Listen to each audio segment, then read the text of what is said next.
Hello friends. आज मैंने बनाई है मूंग दाल की मटरी। ये बहुत क्रिस्पी और बहुत ही टेस्टी बनकर तैयार हुई है। पहली बार में ही बहुत टेस्टी बनी है। रोस्टेड और फ्राइड दोनों तरह से इसे बनाया है। मेरे घर आए मेहमानों को तो ये बहुत पसंद आई है। यहाँ पर मैंने 1 कटोरी मूंग दाल, लगभग 250 ग्राम मूंग दाल को सुबह ही भिगोने के लिए रख दिया था और अब ये फूलकर बिल्कुल तैयार हो चुकी है। हमें इसे बिल्कुल बारीक पीस कर तैयार कर लेना है। मिक्सर ग्राइंडर जार में थोड़ी-थोड़ी दाल डालेंगे और थोड़ा-सा उसके साथ हमें पानी डालना है। 5 से 7 सेकंड के लिए हमें 3 से 4 बार इसे चलाना है।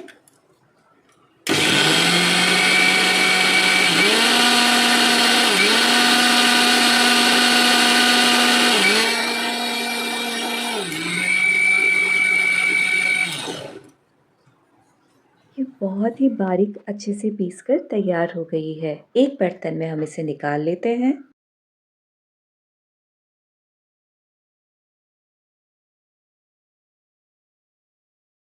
अब हम इसके लिए मसाला तैयार करते हैं।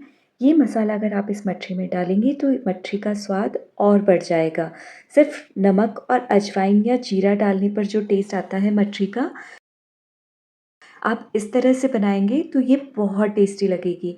यहाँ पर मैंने 8 से 10 काली मिर्च, 1 छोटा चम्मच जीरा, 1 छोटा चम्मच सौंफ और 1 छोटा चम्मच ही यहाँ पर लिया है साबुत धनिया।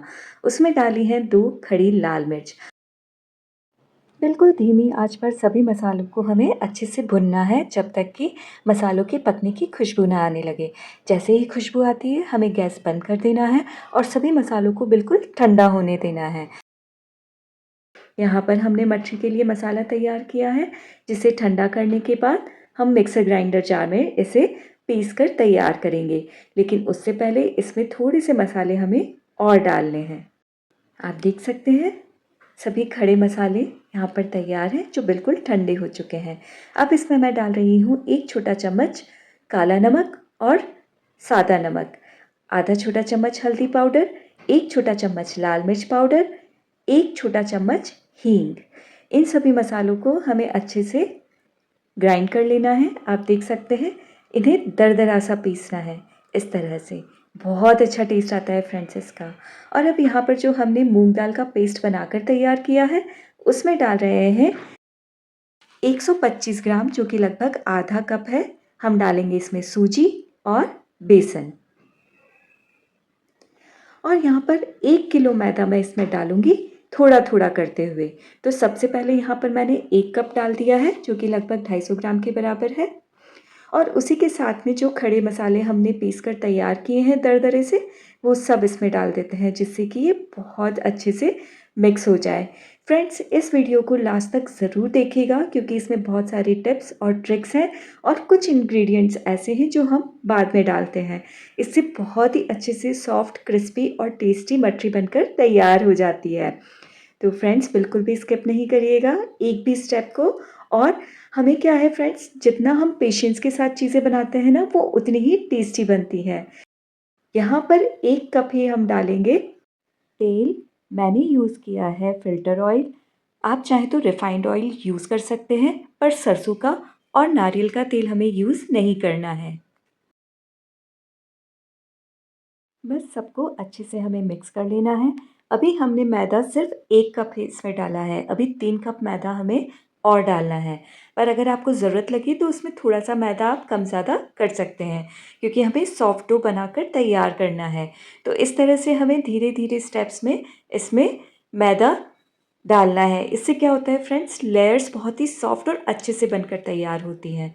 तो अब तक हमने लगभग यहाँ पर 750 ग्राम मैदा डाल दिया है।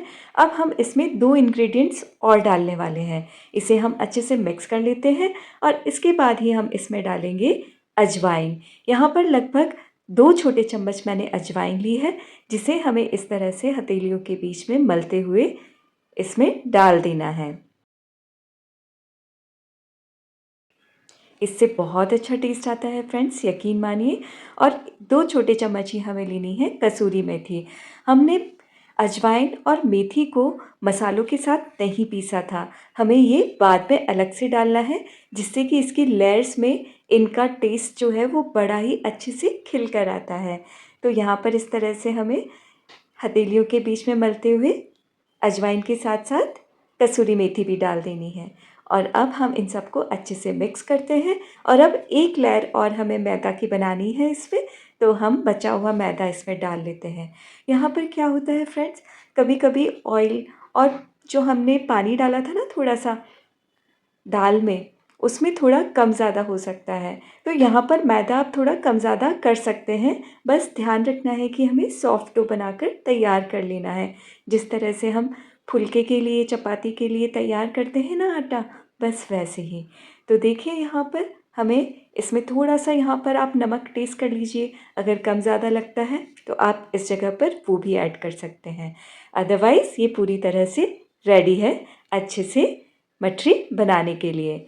अब इस पे थोड़ा सा हम ऑयल लगाएंगे, लगभग आधा चम्मच। अच्छे से आटे को हम इस तरह से गुथ लेते हैं, लगा लेते हैं, है ना। और इससे हमें क्या करना है, एक बर्तन में पूरी तरह से ढक कर रखना है, हमें कपड़े से नहीं ढकना है। इसको थोड़ी भी हवा नहीं लगनी चाहिए, नहीं तो क्या होगा फ्रेंड्स, इसकी जो ऊपर की सरफेस है ना वो ड्राई होने लगती है, उससे मठरी अच्छे से नहीं बनती। तो कभी भी हमें किसी आटे को कवर करना है तो पूरी तरह से इस तरह से बर्तन में कवर कर लीजिए। अब यहाँ पर लिया है 100 ग्राम मैदा थोड़ा सा, और उसमें हम डाल रहे हैं 100 ml के लगभग घी आप थोड़ा कम ज़्यादा कर सकते हैं। आप देख सकते हैं हमें किस तरह की कंसिस्टेंसी चाहिए। यहाँ पे बहुत ज़्यादा फ्लोई भी नहीं है और ये बहुत ज़्यादा थिक भी नहीं है। हमें इसे एक पेस्ट की तरह से तैयार करना है। और आधा छोटा चम्मच इसमें हम डालेंगे अजवाइन, और 1/4 टीस्पून ही इसमें हम डालेंगे नमक। इससे जब हम लेयर्स बनाएंगे तो बहुत अच्छा सा टेस्ट आएगा साथ में। तो बस अब शुरू करते हैं मठरी बनाना। डो हमारा बहुत सॉफ्ट हो चुका है, आटे की इस तरह से हम थोड़ा थोड़ा सा पार्ट लेंगे और इस तरह से बिल्कुल क्लीन सरफेस पर हम इसे फैलाना शुरू करेंगे। जितना पतला हम इसे बेल सकते हैं, जितना पतला इसे फैला सकते हैं, हमें फैला देना है इस तरह से। आप देख सकते हैं इसमें मसाला कितना अच्छी तरह से चारों तरफ इसमें फैला हुआ है, और इसमें कहीं ऐसा नहीं है कि मसाला ज़्यादा लगा है या कहीं पर कम लगा है। बस हमें जितना पतला हो सके इसे फैलाना है। हमें सॉफ्ट डो लगाना है, इसका ध्यान रखना है जिससे कि ये बीच में से फटे नहीं। और अब जो हमने स्लरी तैयार करी है, जो हमने पेस्ट तैयार किया है घी और मैदे का, उसे हम इस तरह से हाथ से पूरी सरफेस पर अच्छे से फैलाते हैं, बहुत ही अच्छे से। इससे बहुत अच्छी खिली खिली लेयर्स बनकर तैयार होती हैं और बहुत सॉफ्ट बनती है मठरी। यकीन मानिए फ्रेंड्स, इस स्टेप को बिल्कुल भी स्किप नहीं करिएगा।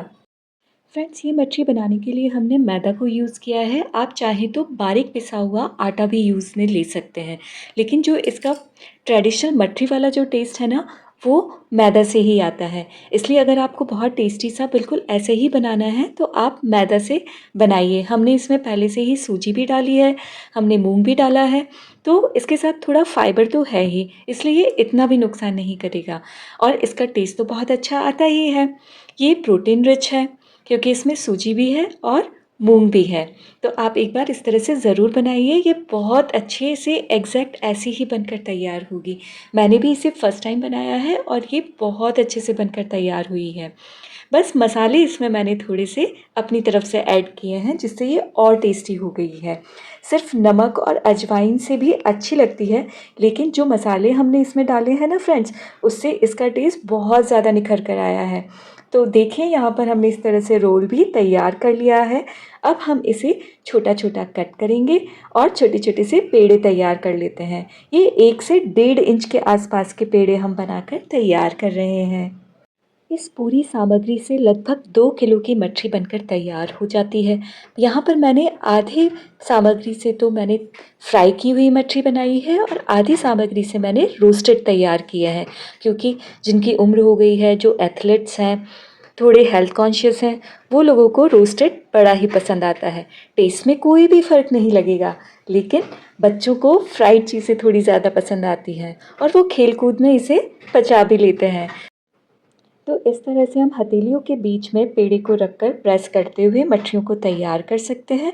और अगर आप इस तरह से ना करना चाहें तो इन पेड़ों को आप बेलन की सहायता से बेलकर भी तैयार कर सकते हैं सभी मठरी को। ये शेप मुझे बड़ा ही अच्छा लगता है। आप चाहें तो अपनी पसंद का कोई भी शेप इन मठरियों को दे सकते हैं। मैंने इस तरह की फ्लैट मठरी जो तैयार करी है ये मैं फ्राई करने के लिए किया है और फिर से मैं इस तरह से फैलाऊंगी, लेकिन अब मैं इसका लेयर्स एक के ऊपर एक जमाती जा रही हूँ, जिससे कि मैं रोस्टेड मठरी तैयार करने वाली हूँ।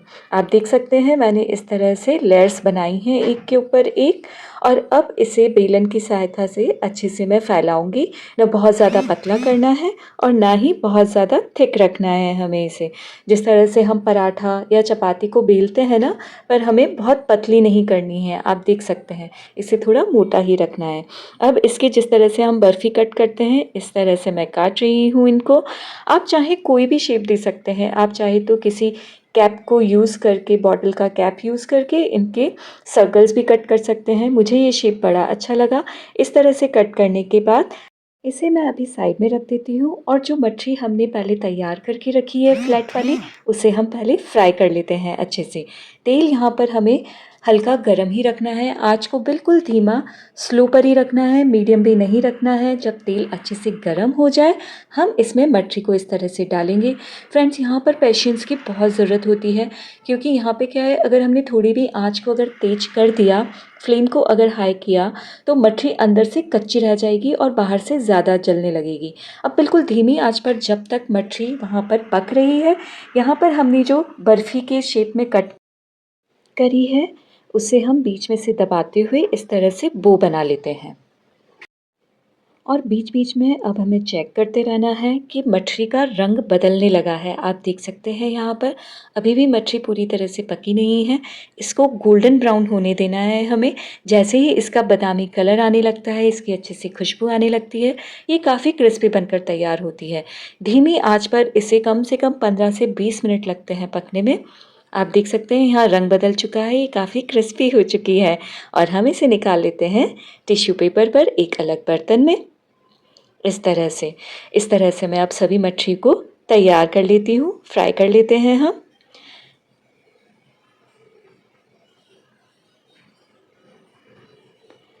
और मैंने अवन को पहले से ही गर्म होने के लिए रख दिया है यहाँ पर, जिसमें हम बाटी बनाते हैं। बस जिस तरह से बाटी बनाते हैं उसी तरह से हमें सभी मच्छी वाली बो को इसमें सिकने के लिए छोड़ देना है। इसे कम से कम 45 से 60 मिनट पकने में लगते हैं। आप इसे बीच-बीच में चेक करते रहिए, इन्हें थोड़ा-सा घुमाते रहिए जब तक कि ये अच्छे से पक ना जाए। ये हार्ड हो जानी चाहिए पर जल्दी नहीं चाहिए। अंदर से अगर थोड़ी भी सॉफ्ट रहेगी तो ये जल्दी ख़राब हो सकती है, इसलिए कच्चा नहीं रहना चाहिए। बाटी से थोड़ा ज़्यादा पकाना है हमें इसे, जिससे कि ये अच्छे से क्रिस्पी और कुरकुरी बनकर तैयार हो जाए। इस तरह से आप देख सकते हैं। आप चाहें तो इससे पापड़ी चाट भी बना सकते हैं। शाम के नाश्ते में बच्चों को दीजिए, सवेरे के नाश्ते में, स्कूल के टिफ़िन में भी आप रख सकते हैं।